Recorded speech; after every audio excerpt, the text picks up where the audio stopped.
Breaking news చూస్తున్న MLC Kavitha మామ రామ్ కిషన్ రావుపై ఎస్సీ ఎస్టీ అట్రాసిటీ కింద రూరల్ పోలీసులు కేసు నమోదు చేశారు. నగరంలోని బైపాస్ రోడ్డు వద్ద గల ఆర్కేఆర్ అపార్ట్మెంట్ ముందు ఉన్న తమ స్థలాన్ని కబ్జాకు చేశాడని దళితులు ఆందోళన వ్యక్తం చేశారు. ఇక గత 2 రోజుల క్రితం రామ్ కిషన్ రావుపై కేసు నమోదు చేయాలని స్థానిక పోలీస్ స్టేషన్లో బాధితులు పిటిషన్ దాఖలు చేశారు.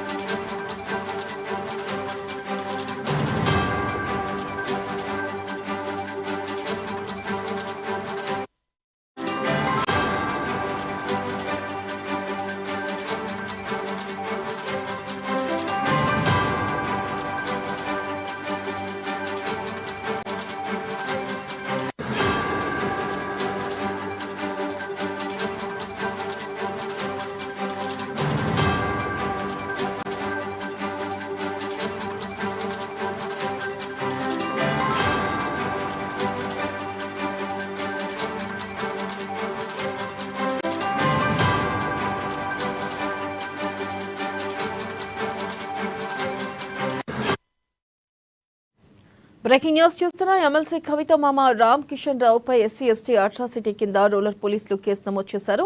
నగరంలోని బైపాస్ రోడ్డు వద్ద గల ఆర్కేఆర్ అపార్ట్మెంట్ ముందు ఉన్న తమ ఖాళీ స్థానాన్ని కబ్జా చేశాడని దళితులు ఆందోళన వ్యక్తం చేస్తున్నారు. ఇక దీనిపై మరింత సమాచారాన్ని మా ప్రతినిధి నవీన్ అందిస్తారు.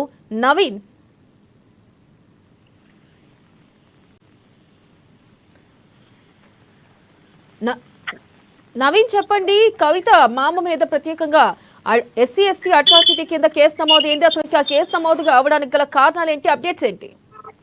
థ్యాంక్ యూ వెన్నెల. ఇటు మాజీ సీఎం కేసీఆర్ కూతురు ఎమ్మెల్సీ కల్వకుంట్ల కవితపై కూడా నిజామాబాద్ జిల్లా రూరల్ పోలీస్ స్టేషన్ లో ఎస్సీ ఎస్టీ అట్రాసిటీ కింద కేసు నమోదైంది. అయితే గత కొన్ని రోజుల క్రితము నిజామాబాద్ నగరంలోని బైపాస్ రోడ్డు వద్ద కూడా కేవీ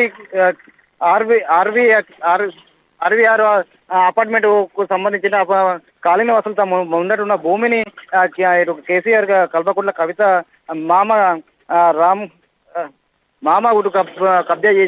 కబ్జాకు పాల్పడుతున్నట్టు దాన్ని అడ్డుకుంటున్న తమపై కూడా దాడుల అలా మామని బట్టి రామకృష్ణ రావు అనుచరులు తమపై అడ్డుకుంటున్నారని తమపై దాడులకు దిగుతున్నారని చెప్పి కూడా రూరల్ పోలీస్ స్టేషన్ లో తమ కేసు నమోదు చేశారు. ఏదో ఎస్సీ ఎస్టీ కింద కేసు నమోదు చేయాలని చెప్పి కూడా వారు పోలీస్ స్టేషన్ లో ఫిర్యాదు చేశారు.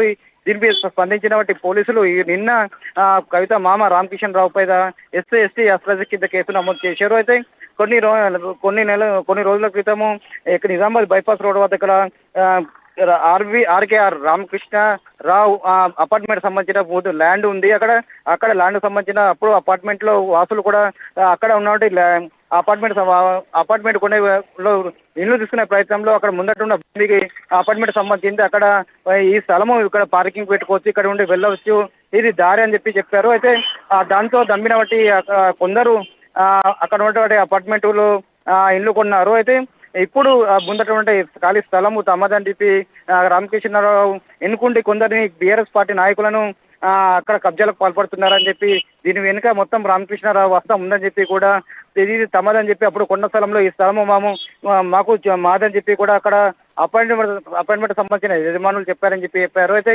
ఇప్పుడు తాము ఎలా ఇది మీకు ఇది కబ్జా చేస్తే తాము ఎలా నడవాలని చెప్పి కూడా ఆందోళన దిగారు. అయితే ఇది అడ్డుకునే ప్రయత్నం చేస్తున్న తమపై కూడా తమపై దాడులు చేశారని చెప్పి అపార్ట్మెంట్ చెందిన కొంతమంది దళితులతో పాటు కొంతమంది అక్కడ ఉంటే అపార్ట్మెంట్ వాసులు కూడా రూరల్ పోలీసులు కేసు నమోదు చేశారు. దీనిపై సంబంధించినటువంటి పోలీసులు ఈ రోజు కవిత మామపై ఎస్సీ ఎస్టీ కింద కేసు నమోదు చేశారు. మరోవైపు నిన్న దీనికి సంబంధించిన స్థలము నాదే అని చెప్పి జన్నపల్లి చెందినటువంటి నరేష్ కూడా నిన్న ప్రెస్ క్లబ్ లో ప్రెస్ మీట్ పెట్టారు. దీనికి సంబంధించిన డాక్యుమెంట్లు కూడా తన వద్ద ఉన్నాయని చెప్పి చెప్పారు. అయితే అతను ఏవైతే నిన్న ప్రెస్ మీట్ పెట్టారో తన భూమి నాదని చెప్పి నరేష్ ఎవరైతే ప్రెస్ మీట్ పెట్టారో అతనిపై కూడా నిన్న రూరల్ పోలీసులో కూడా దళితులు కేసు నమోదు చేసినట్లుగా తెలుస్తుంది. మొత్తం మీద చూసుకున్నట్లయితే మాజీ సీఎం కేసీఆర్ కూతురు కల్వకుంట్ల కవిత ఎమ్మెల్సీ అయినటువంటి Kalvakuntla Kavitha మానమ్మపై SC ST case నమోదు చేయడంతో నిజామాబాద్ జిల్లాలో ఒక్కసారిగా రాజకీయం వేడెక్కిందని చెప్పవచ్చు. ఇదే పొద్దుగా మొత్తం నిజామాబాద్ జిల్లాలో హాట్ టాపిక్ గా మారిందని చెప్పవచ్చు. Vennela. Right Naveen, thank you.